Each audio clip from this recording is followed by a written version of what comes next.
Hello everyone and welcome to today's episode. Today I'm going to share more of my own origin story, and before I do, I just want to share the importance of sharing an origin story, because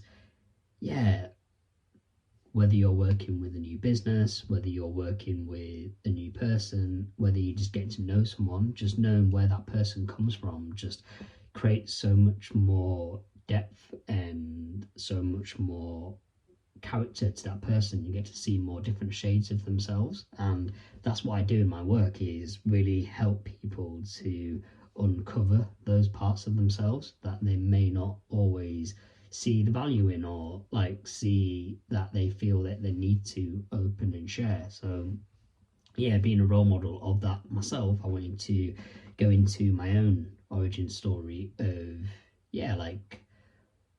how I came into this world and my love for characters. That's going to be my focus today, and I'm going to share about that. When I was a kid, and like a lot of children, my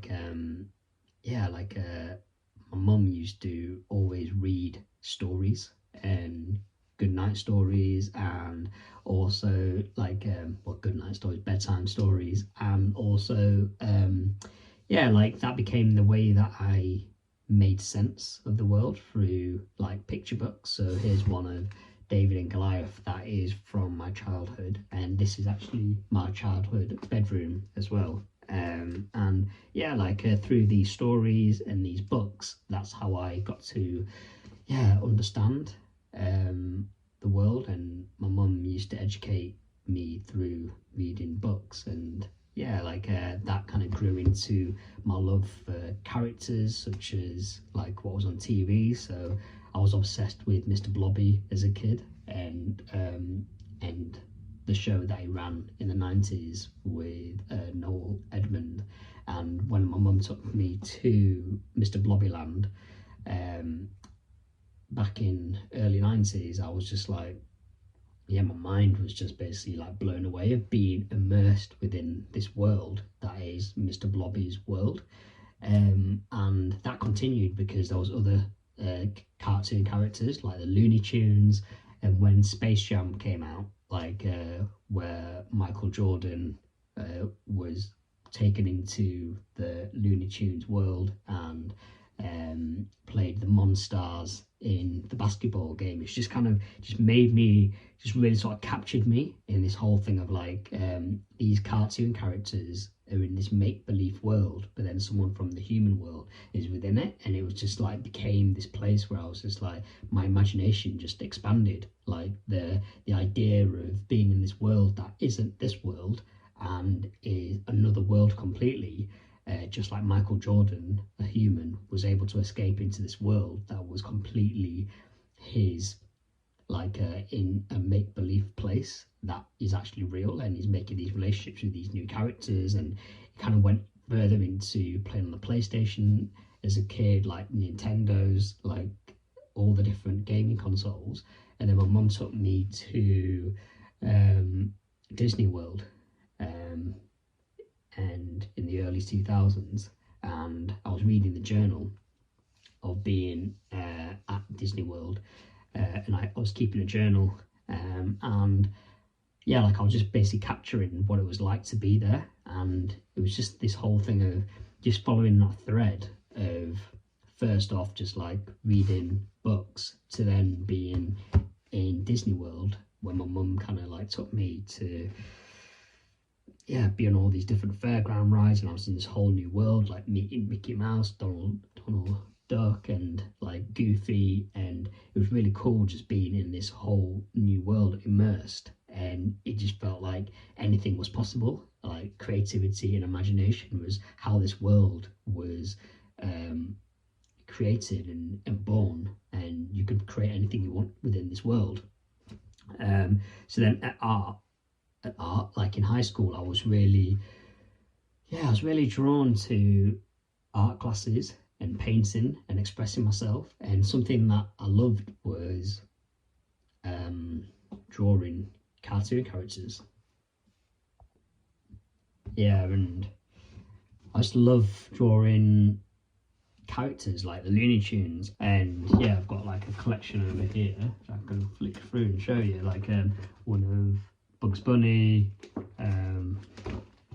there's Donald Duck, Walt Disney, Bugs Bunny, Yosemite Sam, Sylvester and Tweety, Tweety Pie, Donald Duck, Taz, skateboarding Taz, Bugs on the Run. And it was just this whole thing of, yeah, like with these characters you can kind of go anywhere in the world, and it's like you can escape and you can travel and you can make all these new worlds and adventures. And yeah, like when I was in year 7, we got put into different forms, and I was placed into the German set, and we each had to illustrate a number, and I was given number 7 slash 𝗙𝗂𝗃𝗃, and that's it over here. And my form tutor, Mr St John, his name was, he basically like called me at the end of the class and said, yeah, 𝗙𝗃𝗃, why don't you do a portrait of everyone, a caricature of everyone in the class? So I created a caricature of everyone in the class, and yeah, that was like a real sort of moment of being like, oh yeah, like this is actually a thing. But like back then, being a kid, I wasn't thinking that, but it was just really cool to then kind of to do a cartoon character of everyone in my class, and it was a way of kind of like reflecting back to them, which is already early threads of like what I then became to do like later on in life. And another thing was when I was with yeah, I was obsessed with Simpsons comics, and I used to buy them every month. And yeah, I started submitting in like my versions of movie posters for Simpsons in the competition. So here's one I submitted, which was Meet the Fockers in Meet the Flanders characters. So the Simpsons meet the Flanders, and then yeah, like that then was then featured in a Simpsons comic book over here. So this is in June 2005, and the one that I submitted was seemed to won the prize. And I was just like, oh yeah, I was like, I used to go to W.H. Smith's every month, and I was like, is mine going to be in this month? And it was that month. And yeah, like off the back of that, I won this clock, and all that was created in this room. And it was just this whole thing of like, wow, like you can sort of touch, you can touch so much with just drawing in a piece of paper. And that continued into going into college. And there was a thread when I went to art college that was all about yeah, being able to squeeze out what's inside of you out. And yeah, like there's this whole thing of like adding a skin to your character. And I created these smoothie bowls where like you put fruit inside of them and you squeeze them up, and then they become like fruit smoothies. And that was my way of being like, yeah, putting skin around feeling, you know, like the whole thread there was like when you put skin around something, it becomes a life. And this was basically molded from different fruits, and like that expanded out into me going into uni and sketching and drawing.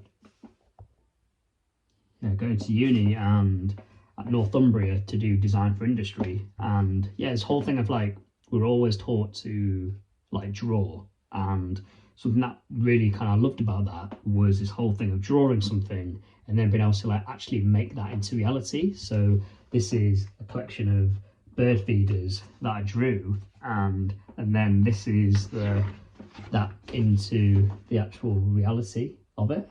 And this is the whole thing of, yeah, just like that started. These sketches didn't exist until I drew them, and this bird feeder like this didn't exist until I created it. And it's that whole thing of like, oh yeah, through the power of drawing something, you can create life, you can create what you want. And yeah, like through uni, that expanded out, and like in my final major project, I really sort of went deep into my stammer. Like that's something that I struggled with as a kid, was just being able to vocalize and share what I've got to say, because there were certain words I couldn't say, and certain sounds and letters. And I really went deep into that into when I was at uni, and I created a product called Speech Bubble. And Speech Bubble was a self-reflection tool. So like through Speech Bubble you could reflect on speaking situations, and it will generate you a character.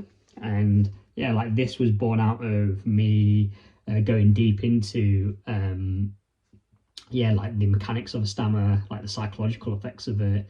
And off the back of that, I then created a app, which is, yeah, it was an app that basically when you click on it, you can basically like you can reflect on your speaking situation or speaking scenario. It generates a character, and there's over 2,000 different types of characters you can generate from these 4 questions. And yeah, like that then led me into going down the path of working in digital product design, but linking it all back to today, and the 6 colour portraits that I create of people that are connected to the 6 different chakras, and the 7th being your ultimate essence. Kind of has that strong thread that comes through. And how I'm going to basically seal today's conversation with you is a good friend of mine bought me this comic book for Christmas, Art and Courage, and it really links all the pieces back together, because all the way back to the very beginning, falling in love with characters and going into these different worlds, just this present was a real touching for me, because it links all the pieces together, and it is what I do now for people. I help people to turn their stream of consciousness into an illustrated book, just like this. And it is, yeah, like that is a path that I'm on now, like helping people to unpack their origins and their thoughts and their feelings into something tangible that they can then carry through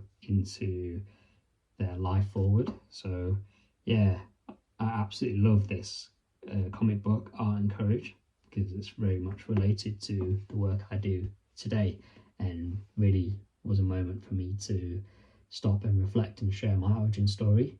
So yeah, like thank you for joining me today, and a message to you is, yeah, I would love to hear your origin story, and please feel empowered to share. Yeah, like all the way from the beginning all the way to now.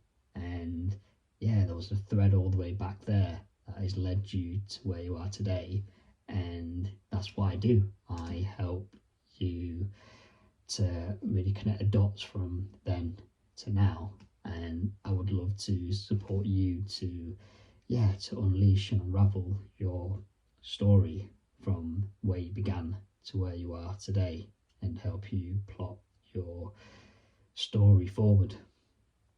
Loads of love, and yeah, keep being you, employing your days ahead.